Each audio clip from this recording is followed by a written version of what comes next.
الحمدللہ وکفی والصلاۃ والسلام علی عبادہ الذین اصطفیٰ خصوصاً علی افضلہم وخاتم النبیین محمد الامین وعلی آلہ وصحبہ اجمعین اما بعد فقد قال اللہ تبارک وتعالی کما ورد فی سورۃ النساء اعوذ باللہ من الشیطان الرجیم بسم اللہ الرحمن الرحیم یا ایہا الناس اتقوا ربکم الذی خلقکم من نفس واحدۃ وخلق منها زوجها وبث منہما رجالا کثیرا ونساء واتقوا اللہ الذی تساءلون به والارحام ان اللہ کان علیکم رقیبا صدق اللہ العظیم رب اشرح لی صدری ویسر لی امری واحلل عقدۃ من لسانی یفقہوا قولی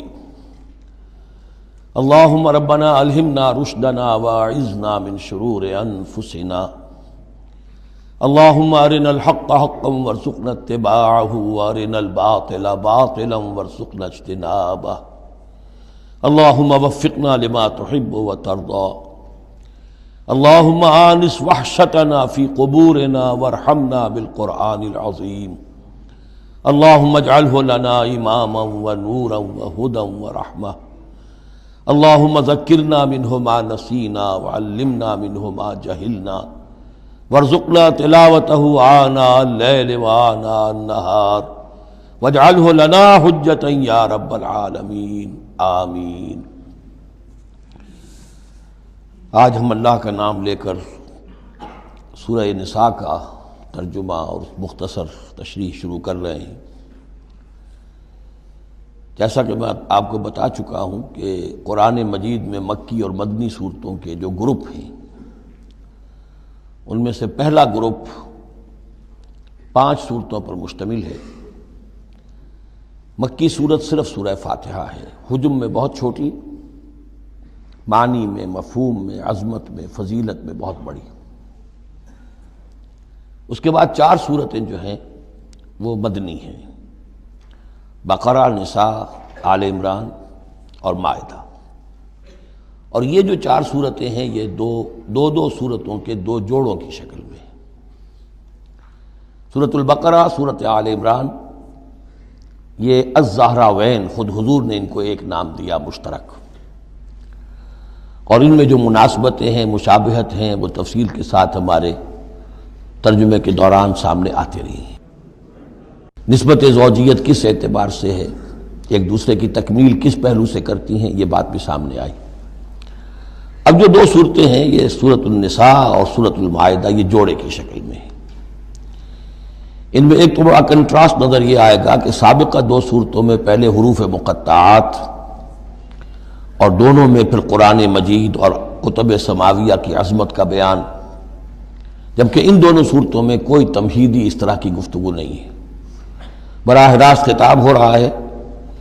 البتہ یہ فرق ہے وہ نسبت زوجیت کے اعتبار سے کہ سورہ نساء میں خطاب ہے یا ایھا الناس، اے لوگو، خطاب عام ہے، اور سورۃ المائدہ کا آغاز ہوتا ہے یا ایھا الذین آمنوا، وہاں خاص ہے، انسانوں میں سے جو لوگ ایمان کے دعوے دار ہوں۔ باقی جس طرح سورہ بقرہ اور سورہ آل عمران نصفین میں منقسم ہیں، اس طرح کا معاملہ ان دونوں صورتوں کا نہیں ہے۔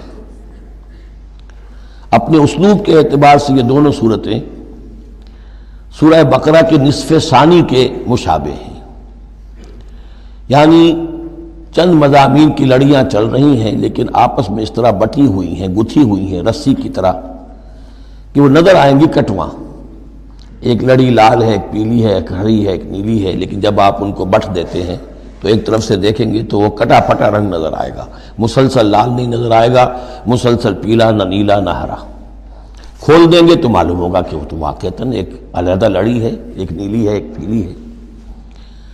تو وہاں تو میں نے سورہ بقرہ میں آپ کو بتایا تھا کہ 4 ڈوریاں ہیں، 2 کا تعلق شریعت سے، شریعت میں 2 لڑیاں ہوئیں، ایک عبادات اور ایک معاملات۔ 2 کا تعلق ہے جہاد فی سبیل اللہ سے، ایک جہاد بالمال یعنی انفاق فی سبیل اللہ، اور ایک جہاد بالنفس کی آخری شکل یعنی قتال فی سبیل اللہ. یہ چاروں کا تانا بانا سورہ بقرہ کے نصف ثانی میں تھا. یہاں سورہ نساء میں بھی آپ دیکھیں گے کہ 3 لڑیاں ہیں یہاں، اور وہ اسی طرح آپس میں گتھی ہوئی ہیں. نظر آئیں گی کٹواں، لیکن اگر آپ ان سب کو علیحدہ علیحدہ کر لیں تو وہ اپنی جگہ پر ایک علیحدہ مضمون بن جائے گا. لیکن یہاں پر جو خطاب ہے، ایک لڑی تو وہ ہے کہ جس میں خطاب ہے اہل ایمان سے، اور وہ اسی طریقے سے جیسے سورہ بقرہ میں وہی 4 چیزیں اس میں آئیں گی: قتال، انفاق اور احکام شریعت، عبادات. لیکن دوسرا خطاب ہے اس میں اہل کتاب سے. اس میں یہ کہ نصارہ اور یہود دونوں گڈمڈ ہیں، ملے جلے ہیں. اب اہل کتاب کا معاملہ ہے. پہلی 2 صورتوں میں علیحدہ علیحدہ مسئلہ چل رہا تھا. تیسرے سب سے بڑا حصہ اس سورہ مبارکہ کا وہ ہے جو منافقین سے خطاب پر مشتمل ہے. لیکن وہ اکثر و بیشتر لوگ وہاں بات سمجھ نہیں پاتے، اس لیے کہ وہاں بھی خطاب ہوتا ہے یا ایھا الذین آمنوا سے. پورے قرآن میں کہیں یا ایھا الذین نافقوا نہیں آیا. یا ایھا الکافرون بھی ہے، یا ایھا الذین کفروا بھی ہے، یا ایھا الذین آمنوا بھی ہے، یا ایھا الذین نافقوا کہیں نہیں. اس لیے کہ منافق بھی قانوناً تو مسلمان ہی ہوتے تھے. تو اصل میں یہ بڑی گہری نظر کی ضرورت ہے کہ یہ پہچانا جائے کہ یہاں یا ایھا الذین آمنوا مومنین صادقین کی طرف روح سخن ہے یا منافقین کی طرف ہے. اگر یہ فرق نہ کیا جائے تو بڑی غلط فہمی ہو جاتی ہے بعض مقامات پر. مثلا سورہ توبہ کے بعض مقامات ہیں یا ایھا الذین آمنوا ما لکم اذا قیل لکم انفروا فی سبیل اللہ اثاقلتم الی الارض. اہل ایمان تمہیں کیا ہو گیا جب تمہیں کہا جاتا ہے اللہ کی راہ میں نکلو تو تم بوجھل ہو جاتے ہو، زمین میں دھنسے جاتے ہو. تو اس سے ایک عام سوء ظن پیدا ہو سکتا ہے کہ شاید یہ عام مسلمانوں کا مسئلہ تھا. یہ عام مسلمانوں کا مسئلہ نہیں تھا، یہ منافقین کا مسئلہ تھا. روح سخن وہاں منافقین کی طرف ہے. مومنین صادقین تو ہر وقت اس کے لیے آمادہ رہتے تھے کھلے دل کے ساتھ کہ واپس نہیں پھیرا کوئی فرمان جنوں کا، تنہا نہیں لوٹی کبھی آواز جرس کی. وہ تو تیار ہر وقت تھا. تو اصل میں یہ دیکھنا ہوتا ہے کہ کس آیت میں رخ کس کی طرف ہے. اس اعتبار سے یہ سورہ مبارک کا اہم ترین ہے. لیکن سورہ بقرہ میں تو پورے میں لفظ نفاق آیا ہی نہیں. یہ حکمت خداوندی ہے کہ اس مرض کو پہلے چھپا کے رکھا ہے کہ علامات تو بیان کر دی کہ یہ بیماری ہے، تاکہ جو بھی متنبہ ہو جائے وہ اپنے علاج کی طرف متوجہ ہو جائے. لیکن یہ کہ جو لوگ نہیں متوجہ ہوئے، معلوم ہوا کہ اب ان کو تھوڑا سا نمایاں کرنا ضروری ہے، بات عریاں کر کے کرنی پڑے گی. تو سورہ آل عمران میں 1-2 جگہ نفاق کا لفظ آ گیا. لیکن یہاں اب جو سب سے بڑا مضمون ہے سورہ بقرہ میں وہ منافقین کا ہے. یوں سمجھیے کہ 176 جو اس کی آیات ہیں، اس میں سے 55 آیتیں ہیں کہ جن کا جو میرا تجزیہ ہے روح سخن ہے مومنین صادقین کی طرف. صرف 37 آیات ہیں کہ جن میں خطاب ہے اہل کتاب سے، یہود اور نصارہ سے مشترک طور پر، اور 84 آیات ہیں جن میں خطاب منافقین سے.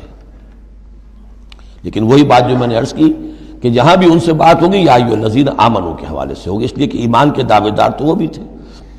منافق تو وہی ہوتا ہے کہ جو دعویٰ کرتا ہے ایمان کا، چاہے وہ شعوری طور پر منافق ہو چاہے غیر شعوری طور پر منافق ہو، لیکن یہ کہ دعویٰ ایمان تو اس میں موجود ہوگا. سورہ نساء اور سورہ مائدہ کے مابین ایک فرق نوٹ کر لیجئے. انسانی تمدن میں سب سے بنیادی چیز جو ہے وہ ہے معاشرہ، اور معاشرے میں عورت اور مرد کا تعلق. اور نمبر 2، جو معاشرے میں کچھ کمزور طبقات ہوتے ہیں ان کے لحاظ کا خیال، ان کے حقوق کا لحاظ کرنا. یہ مضمون آپ کو ملے گا سورہ نساء میں. آئلی قوانین تفصیل سے آ چکے سورہ بقرہ میں. جو رشتہ جڑتا ہے ایک مرد و ایک عورت کے مابین ازدواج کا، جس سے کہ پھر خاندان وجود میں آتا ہے، تو وہ جو سب سے بنیادی یونٹ ہے معاشرے کا، اس کی جڑ بنیاد کا تو سارا تفصیل سے معاملہ آ چکا ہے سورہ بقرہ میں. سورہ آل عمران اس اعتبار سے منفرد ہے کہ اس میں شریعت کے احکام نہیں ہے سوائے اس ایک حکم کے جو سود کے بارے میں آیا ہے، لا تاکلوا الربا اضعافا مضاعفا. کوئی اور احکام شریعت جو ہے اس میں نہیں. لیکن یہاں اب آپ کو جو تمدن کی معاشرتی سطح کے اوپر خاص طور پر جو دبے ہوئے پسے ہوئے طبقات تھے اس معاشرے میں، ان کی ایمینسیپیشن، ان کو اوپر اٹھانا، ان کے حقوق کی طرف متوجہ کرنا، یہ آپ کو نظر آئے گا۔ پھر اس معاشرے کے اندر سیکس کا معاملہ، اگر سیکشول انارکی ہو تو تباہی پھیل جائے گی، تو اس میں ابتدائی اقدامات جو ہیں وہ اس صورت کے اندر آئے ہیں۔ سیکس ڈسپلن کیسے امپوز کرنا ہے مسلمانوں تمہیں اپنے معاشرے کے اندر، بے راہ روی سے کیسے ڈیل کرنا ہے۔ تو اس طریقے سے تمدن کی جو بنیادی جو منزل ہے اس پر گفتگو ہو رہی ہے۔ سورہ مائدہ میں جا کر پھر جو تمدن کی بلند ترین منزل ہے ریاست، اور یہ کہ پھر اعلیٰ سطح کے اوپر عدالتی نظام، چوری ڈاکہ وغیرہ کا سد باب، اس کے لیے کیا حدود ہیں، اس کے لیے کیا تعزیرات ہیں، یہ بھی آگے آئیں گی۔ باقی سورہ نساء میں جیسے ہے ویسے ہی سورہ مائدہ میں بھی اہل کتاب سے بھی آخری خطاب ہوگا۔ تو جیسا کہ میں نے عرض کیا تھا کہ یہ پہلا گروپ جو ہے اس میں دو لڑیاں ہیں۔ ایک ہے یہ شریعت کا گروپ ہے، شریعت شروع ہو رہی ہے، بلو پرنٹ اس کا سورہ بقرہ سے، اس کے تکمیلی احکام سورہ مائدہ میں۔ اور دوسرا اس میں خطاب ہے اہل کتاب کے ساتھ، وہ بھی تدریجاً بڑھ کر آخری باتیں وہ ہے کہ جو پھر سورہ مائدہ میں ہمیں ملیں گی۔ بس اتنی تمہید، اور اس میں بھی خاصا وقت صرف ہو گیا ہے۔ یا ایھا الناس اتقوا ربکم الذی خلقکم من نفس واحدۃ۔ اب دیکھیے معاشرتی مسائل کے ضمن میں گفتگو ہے تو ایسی بنیادی بات سے شروع کی ہے، اے لوگو اپنے اس رب کا تقوی اختیار کر لو جس نے تمہیں ایک جان سے بنایا، وَخَلَقَ مِنْهَا زَوْجَهَا، اور اسی سے اس کا جوڑا بنایا۔ یہاں یہ نوٹ کرنے والی بات ہے کہ یہاں حضرت آدم کا لفظ نہیں ہے کہ آدم سے ان کا جوڑا بنایا، بلکہ نفس سے بنایا۔ اس میں وہ بات پوری طریقے سے ایکوموڈیٹ ہو سکتی ہے کہ یہاں مراد کیا ہے؟ نوع ایک ہے، جنسیں دو ہیں۔ بکرا بکری نوع ایک ہے، جنس دو ہیں، ایک ہی نوع سے، اسی نوع سے تمہارا جوڑا بنایا۔ ہیومن بینگز ہومو سیپینس، نوع ایک ہے، سپیشیز ایک ہے، لیکن اس کے اندر ہی سے وہ سیکشول ڈفرینسیشن جو ہوئی ہے اس کے حوالے سے جوڑا بنا ہے۔ یا ایھا الناس اتقوا ربکم الذی خلقکم من نفس واحدۃ وخلق منها زوجها وبث منہما، اب یہاں پر مراد ہیں وہی آدم اور حوا، ان دونوں سے پھیلا دیے زمین میں کثیر تعداد میں مرد اور عورت، رجالا کثیرا ونساء۔ یعنی اس تمدن انسانی کو اگر آپ ٹریس کریں گے، پیچھے لے جائیں گے، تو اس کی کامن ایک اس کی بگننگ ہے، ایک انسانی جوڑا آدم اور حوا۔ اس رشتے میں پوری نوع انسانی جو ہے رشتہ اخوت میں منسلک ہو جاتی ہے، اس لیول پر جا کر۔ ایک ہے سگے بہن بھائی، ایک ہے دادا دادی پر جا کر کزنز مل جائیں گے، پردادا پردادی پر جا کر اور ایک لمبا بس حلقہ ہو جائے گا۔ چلتے جائیے تو آدم و حوا کی نسل جو ہے وہ جا کر آخر بالآخر ایک پیرنٹس ہیں، ایک کپل ہے، آدم اور حوا۔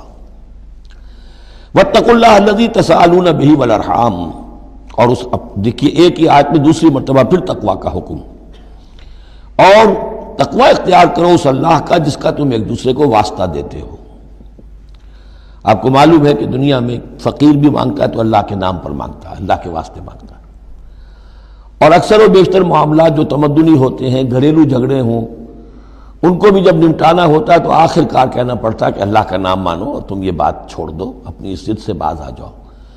تو جہاں آخری اپیل کرنی ہے اللہ کے حوالے سے تو اس کا تقوی اختیار کرو، تو یہ جھگڑے ہو گئی نہیں، اس کے احکام پر چلو۔ اس نے سوسائٹی کے مختلف طبقات کے حقوق معین کر دیے، مرد کے حقوق، عورت کے حقوق، رب المال کے حقوق، عامل کے حقوق، مضاربت ہے تو ایک وہ ہے کہ جس کا سرمایہ ہے اور ایک وہ ہے کہ جو کام کر رہا ہے، دونوں کے کیا حقوق ہیں، کیا اختیارات ہیں۔ اگر ان کی پیروی کی جائے، ان کی پابندی کی جائے تو جھگڑا نہیں ہوگا۔ والارحام، اور رحمی رشتوں کا لحاظ رکھو۔ یہ وہ رحمی رشتہ ہے جیسا کہ میں نے بتایا، والدہ پر جا کر بہن بھائی ایک ہو گئے، دادی پر جا کر ایک اور بڑی تعداد میں ایک ہو گئے، یہ رحمی رشتے ہیں۔ لیکن انہی رحمی رشتوں کو پھیلاتے چلے جائیے تو کل بنی آدم، اور جتنی بھی بنات حوا ہیں وہ سب ایک ہی نسل سے، ایک ہی باپ اور ایک ہی ماں کی اولاد ہیں۔ ان اللہ کان علیکم رقیبا، یقیناً اللہ تعالیٰ تم پر نگران ہے۔ یہ تقویٰ کی روح ہے۔ اگر یہ خیال رہے کہ میں کسی کی نگاہ میں ہوں، کوئی مجھے دیکھ رہا ہے، میرا ہر عمل اس کی نگاہ میں ہے، چھپا ہوا نہیں ہے، چاہے میں نے سب دروازے بند کر دیے، کھڑکیاں بند کر دیں اور پردے لگا دیے، سب کچھ ہو گیا، لیکن ایک آنکھ سے میں نہیں چھپ سکتا۔ ان اللہ کان علیکم رقیبا، اگر یہ مستحضر رہے تو پھر تقویٰ ہوگا، پھر اللہ کے حکم کی پابندی کی جائے گی۔ اب دیکھیے یہ حکمت نبوت ہے صلی اللہ علیہ وسلم، اس آیت کو حضور نے خطبہ نکاح میں شامل کیا، کیونکہ نکاح کا موقع کیا ہوتا ہے کہ ایک مرد ایک عورت کے درمیان پھر وہی رشتہ ازدواج قائم ہو رہا ہے، آدم کا ایک بیٹا، حوا کی ایک بیٹی، پھر اسی رشتے میں منسلک ہو رہے ہیں جس میں کہ آدم اور حوا تھے، جس طرح ان سے نسل پھیلی ہے اب ان سے آگے نسل بڑھے گی۔ لیکن یہ کہ اس پورے معاشرتی معاملے میں، خاندانی معاملات میں، عائلی معاملات میں، جیسے سورہ بقرہ میں ہم نے دیکھا کتنی مرتبہ واتقوا اللہ واتقوا اللہ واتقوا اللہ، تقویٰ نہیں ہوگا تو پھر خالی قانون جو ہے اس کے اندر وہ تاثیر نہیں ہوا کرتی۔ قانون کو تو تختہ مشق بھی بنایا جا سکتا ہے، وَلَا تَتَّخِذُوا آیَاتِ اللَّهِ هُزُوًا، اللہ کی آیات کا ٹھٹا ہی نہ بنا دو، کہ قانون کا تقاضا تو پورا ہو رہا ہے لیکن اس کی جو روح ہے وہ بالکل ختم ہو جاتی ہے۔ وَآتُوا الْيَتَامَىٰ أَمْوَالَهُمْ، اور وہ جو دبے ہوئے طبقات ہیں ان میں سے یتیم ایک اہم طبقہ تھا، ان کے کوئی حقوق نہیں تھے، مال ان کے ہڑپ کر لیے جاتے تھے، کمزور تھے۔ وَآتُوا الْيَتَامَىٰ أَمْوَالَهُمْ وَلَا تَتَبَدَّلُوا الْخَبِيثَ بِالطَّيِّبِ، ان کا مال جو ہے اس میں سے اچھا اچھا مال لے لیا، برا ان کو اپنا برا مال ان میں شامل کر دیا۔ انہیں کیا پتہ چلا؟ اگر اول تو یہ کہ ہڑپ ہی کر گئے، نہیں تو بہت متقی ہوئے تو چلیے تعداد پوری کر دی، لیکن یہ کہ ان کا جو اچھا مال تھا اپنے طرف لے لیا اور ردی مال ادھر لگا دیا۔ وَلَا تَأْكُلُوا أَمْوَالَهُمْ إِلَىٰ أَمْوَالِكُمْ، اور ان کے مال اپنے مالوں میں شامل کر کے ہڑپ نہ کرو۔ إِنَّهُ كَانَ حُوبًا كَبِيرًا، یقیناً یہ بہت بڑا گناہ، بہت بڑے بوال کی بات ہے۔ وَإِنْ خِفْتُمْ أَلَّا تُقْسِطُوا فِي الْيَتَامَىٰ، اور اگر تمہیں اندیشہ ہو کہ تم یتیم بچیوں کے بارے میں انصاف نہیں کر سکو گے، یعنی یتیم ایک تو لڑکا ہوا، چلیے اس کی ایک زندگی ہے، ایک خاص حد کو پہنچنے کے بعد وہ ایک انڈیپینڈنٹ لائف اختیار کر لے گا۔ یتیم لڑکی کا معاملہ یہ ہوتا تھا کہ وہ یہ کہ کوئی ولی ہے، اس سے انہیں نکاح بھی کر لیا لڑکی سے تاکہ اس کا مال بھی قبضے میں آ جائے، اور چونکہ یتیم ہے اس کے پیچھے اس کے حقوق کی نگہداشت کرنے والا کوئی ہے ہی نہیں۔ اگر ماں باپ ہوں تو ظاہر بات ہے کہ پھر وہ بچی کے حقوق کے بارے میں بھی تو کچھ بات کر سکیں، لہذا جس طرح چاہیں اس پر ظلم کرے، ان کا کوئی پرسان حال نہیں۔ تو اس میں خاص طور پر کہ یتیم ایک تو ہے لڑکا اور ایک لڑکی یتیم۔ وَآتُوا الْيَتَامَىٰ، اسے منکرین سنت نے، منکرین حدیث نے اس آیت کو مختلف طریقے سے وہ تعبیر کیا ہے، لیکن وہ میں یہاں اس وقت بیان نہیں کر سکتا۔ جو مفہوم میں صحیح سمجھتا ہوں، جو سلف سے چلا آ رہا ہے، جو حضرت عائشہ صدیقہ رضی اللہ تعالی عنہا سے مروی ہے، تو میں وہی بات بیان کر رہا ہوں۔ یہاں جو ہے دوسری آیت میں، یہ تیسری آیت میں، وہ یتامہ سے مراد ہے یتیم بچیاں، یتیم خواتین۔ وَإِنْ خِفْتُمْ أَلَّا تُقْسِطُوا فِي الْيَتَامَىٰ فَانكِحُوا مَا طَابَ لَكُم مِّنَ النِّسَاءِ مَثْنَىٰ وَثُلَاثَ وَرُبَاعَ، تو پھر یہ ہے کہ تم ان یتیم بچیوں سے نکاح مت کرو، اور تمہیں جو پسند ہو، اگر ضرورت ہے دو دو تین تین چار چار کی حد تک تمہیں اجازت ہے، نکاح کر سکتے ہو۔ تعدد ازدواج کی یہی آیت قرآن مجید میں، لیکن یتیم بچیوں کے تم ولی بن کر کہیں اور ان کی شادی کرو تاکہ ان کے حقوق کے لیے پاسبان بن کر تم کھڑے ہو سکو، ورنہ یہ کہ تم نے انہیں اپنے گھروں میں ڈال دیا تو پھر ان کے حقوق کا کون ہوگا جو باز پرس کر سکے تم سے۔ فَإِنْ خِفْتُمْ أَلَّا تَعْدِلُوا، البتہ یہ جو ہم نے آزادی دی ہے دو دو تین تین چار چار، اس کی ایک شرط ہے، اور وہ یہ کہ اگر دو شادیاں ہیں، تین ہیں، چار ہیں، تو عدل ہو۔ وَإِنْ خِفْتُمْ أَلَّا تَعْدِلُوا، اگر تم ان میں برابری نہ کر سکو، یہ اندیشہ ہو، فَوَاحِدَةً، تو پھر ایک ہی شادی کرو، ایک ہی بیوی، اس سے زائد نہیں۔ او ما ملکت ایمانکم، دوسرا کھاتا یہ ہے، یا جو تمہاری ملک یمین ہو، جو لونڈیاں ہوں، جو جنگوں میں غزوات میں جو بھی آتی تھی، وہ ایک علیحدہ معاملہ ہے، ان کی تعداد کے اوپر کوئی تعین نہیں ہے، لیکن پھر شادی ایک ہوگی۔ اگرچہ اس میں آگے چل کر بات آ جائے گی کہ اس انصاف میں قلبی رجحان اور میلان شامل نہیں ہے، جو چیز گنتی کی ہو سکتی ہے، ٹائم کتنا گزار رہے ہو، کس بیوی کے پاس کتنا، سب اس میں مساوات ہونی چاہیے۔